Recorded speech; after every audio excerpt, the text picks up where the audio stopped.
राजधानी दिल्लीमध्ये कमळ फुलल्यानंतर नागपुरात भाजपच्या कार्यकर्त्यांनी जल्लोष केलाय। शहरातल्या टिळक पुतळा चौकात भाजपच्या कार्यकर्त्यांनी ढोल ताशांच्या तालावर डान्स करत आनंद व्यक्त केला। त्यांच्यासोबत बातचीत केलेली आहे आमचे प्रतिनिधी अमर काणे यांनी।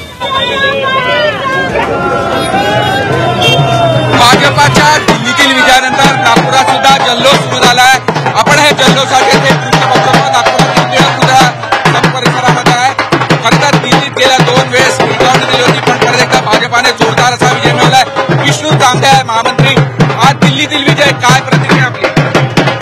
दिल्लीचे ही तत्परा की तो महाराष्ट्र माझा या उद्देशातून आमचे नेते माननीय देवेंद्रजी, माननीय नितीनजी यांच्या नेतृत्वात दिल्लीचा प्रचार झाला, याचा आम्हाला आनंद आहे। आमचे आदरणीय पंतप्रधान यांच्यावर विश्वास ठेवून जे बोललं ते करून दाखवलं, या भारतीय जनता पार्टीचा आजपर्यंतचा इतिहास राहिला आहे आणि दिल्लीच्या जनतेचे आणि मतदारांचे आम्ही शतशः आभार मानतो। आनंद आहे, संपूर्ण कार्यकर्ते एकत्रित झाले आहेत टिळक पुतळा परिसरात। या आनंद द्विगुणित करण्यासाठी पूर्ण भाजप आणि या ठिकाणी युवा मोर्चाचे सगळे कार्यकर्ते आपण पाहू शकाल की आपला आनंद व्यक्त करत आहे। आपण बघू शकतो नागपुरात हा जल्लोष सुरू झालेला आहे भाजपाच्या विजयात।